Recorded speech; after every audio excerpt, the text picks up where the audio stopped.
The Chair will now address the body.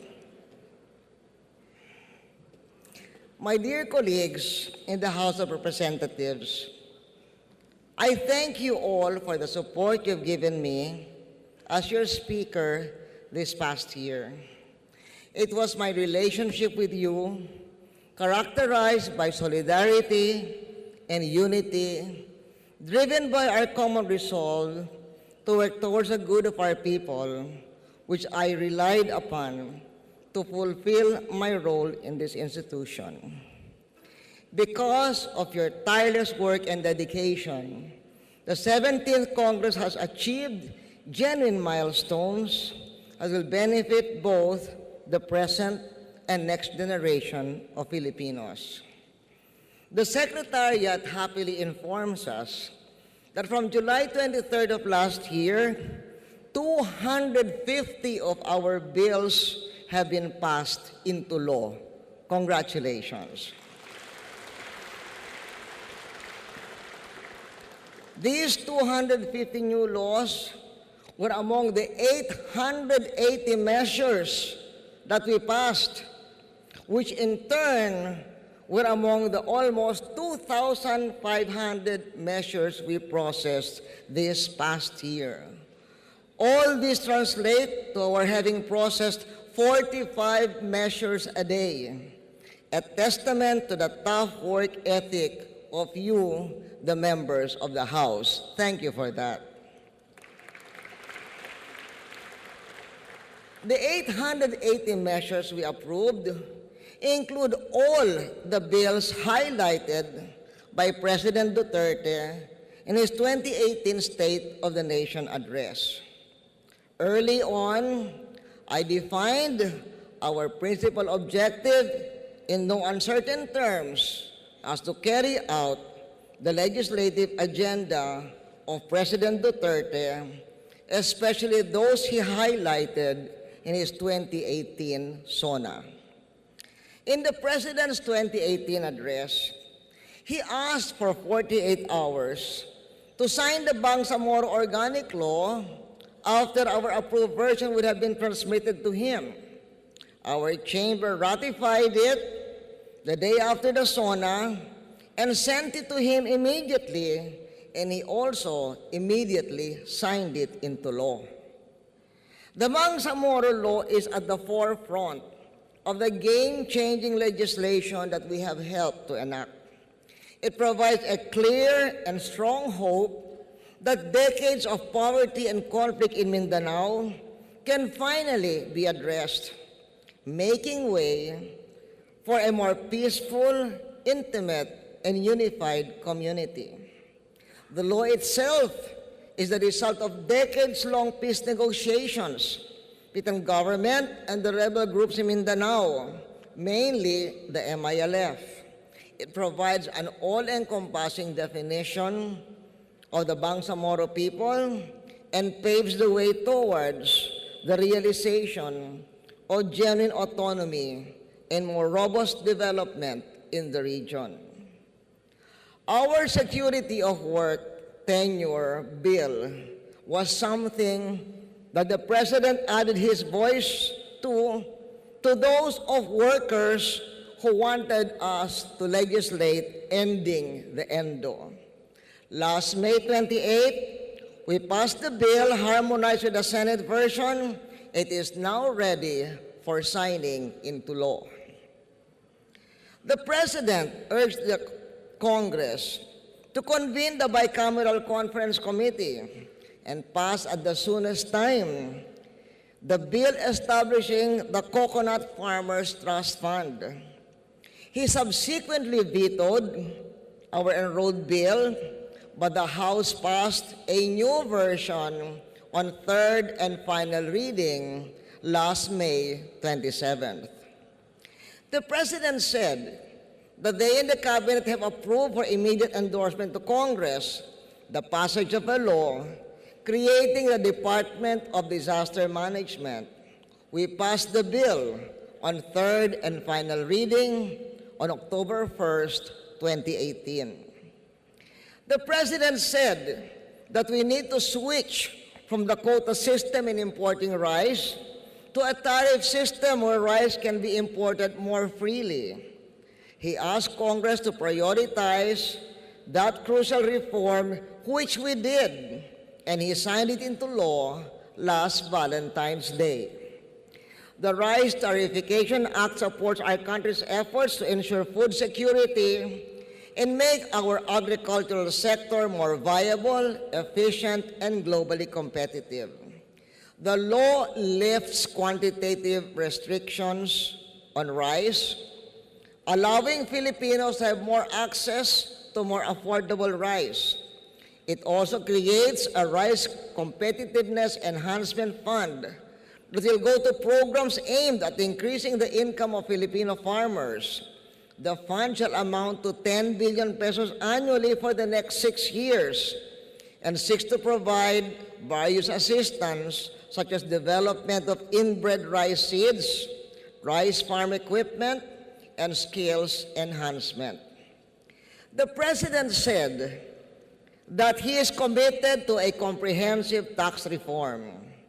He urged Congress to pass Package 2, which our chamber passed on third and final reading as the Trabajo Bill on September 10, 2018.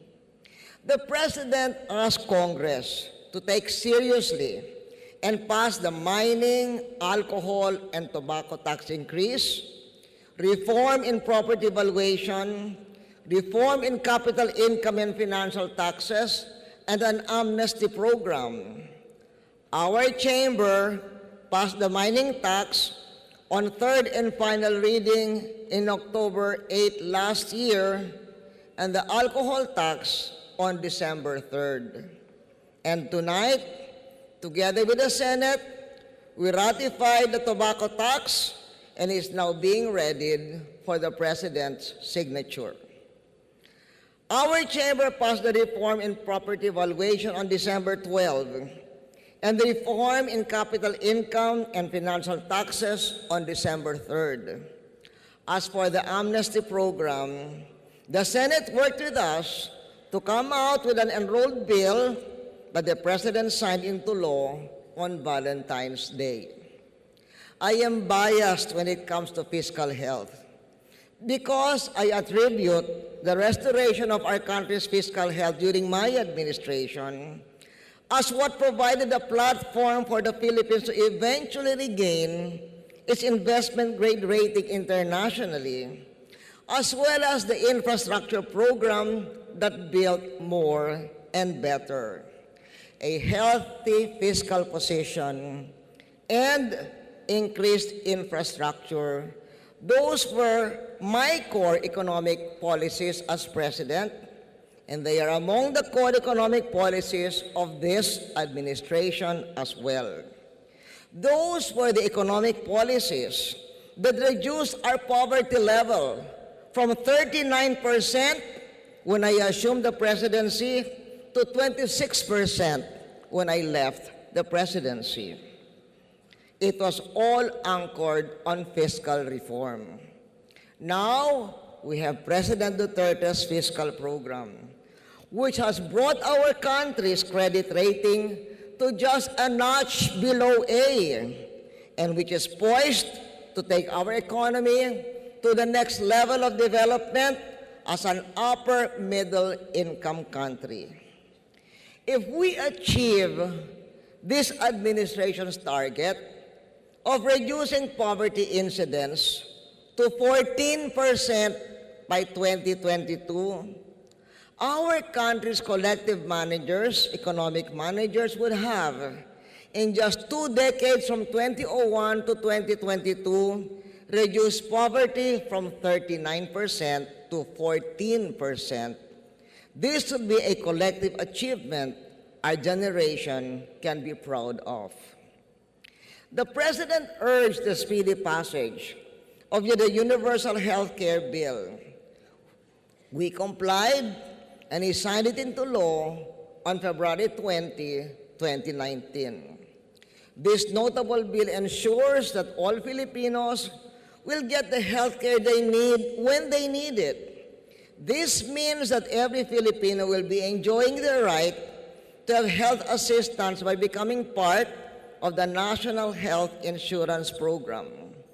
Forms of assistance include preventive, promotive, curative, rehabilitative, and palliative care for medical, dental, mental, and emergency health services. The President introduced a new fundamental law of the land. But since his cabinet members opposed the draft prepared by the consultative committee, our chamber passed what we hope is a more fiscally acceptable version on December 11, 2018. Despite great difficulties, Congress came up with an enacted budget, avoiding the large problems that a reenactment of the last budget would have created. I congratulate those who worked tirelessly to bring the 2019 budget to fruition. I thank the President for respecting the mandate of both the House and the Senate to participate fully in the process. Since the President vetoed a part of the proposed budget, in behalf of the members of the House, we have submitted to the Department of Public Works and Highways a list of the projects that the legislators would like to be implemented within the year.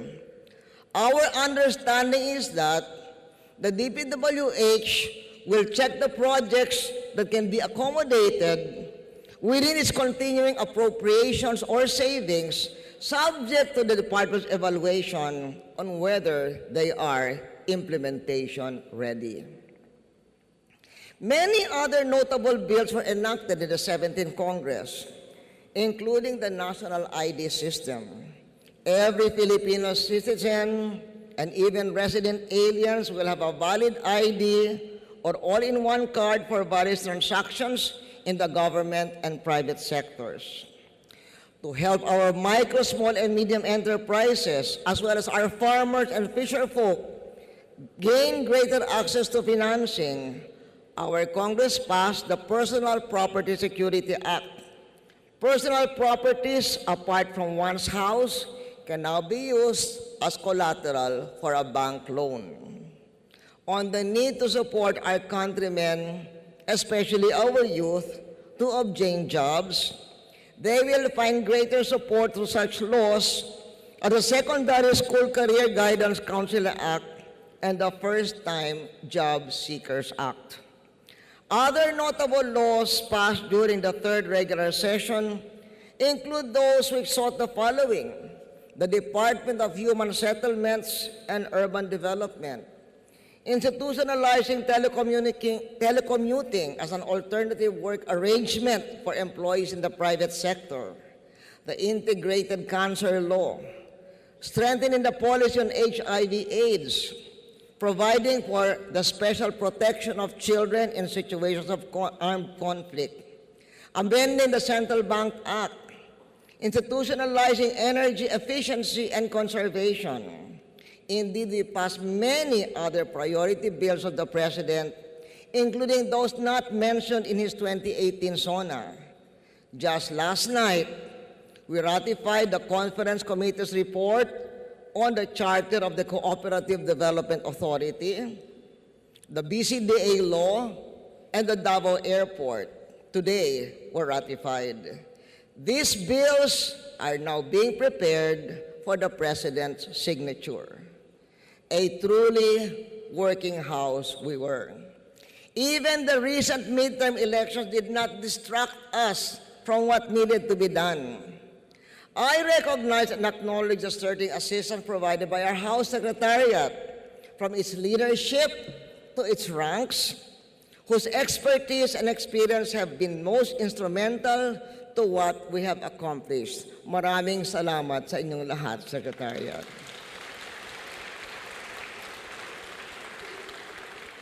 In the first 3 years of President Duterte's administration, many good seeds were planted by way of executive decisions, the legislative agenda, strategic foreign engagements, and bold reforms.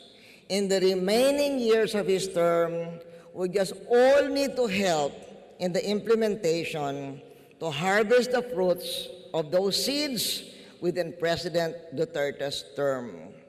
That is why, as we finish the legislative agenda laid down by the President in his 2018 SONA, I then emphasized the importance of focusing on our oversight function because laws have to be implemented properly.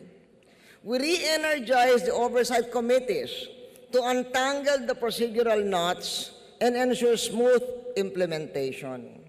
We held 31 oversight meetings on 24 matters. Among the accomplishments of those oversight meetings was the implementation of the titling of housing lots for 100,000 households. I thank the various committees which responded ably to my call for exercising our oversight mandate. My concern has not been on my legacy as Speaker. My concern as Speaker was to support President Duterte's legacy in the year that I had as head of this House. For most leaders, legacy often boils down to a couple of sentences that define that leader's era. I won't presume to use Philippine examples to illustrate my point, but look at the great Winston Churchill.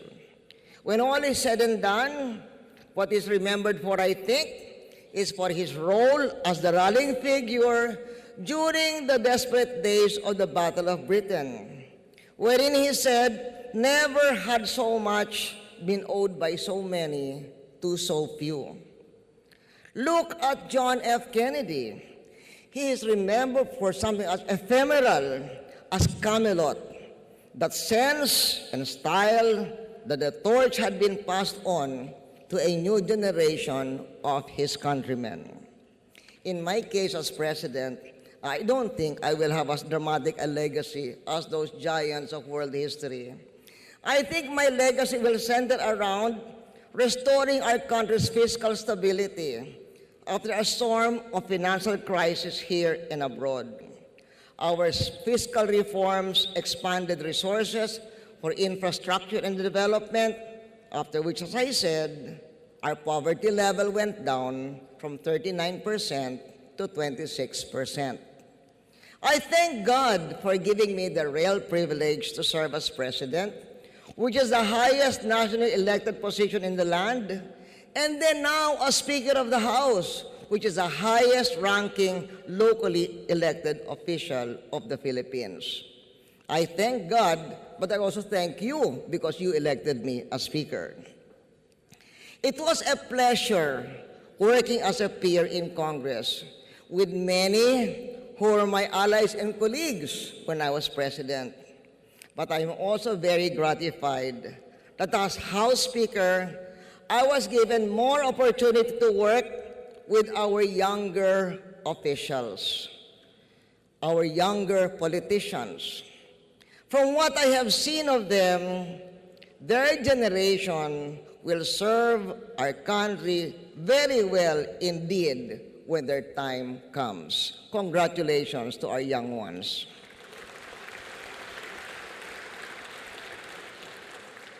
We are all on a journey together. As our nation moves forward, let's all join hands in unity and walk confidently towards a better tomorrow.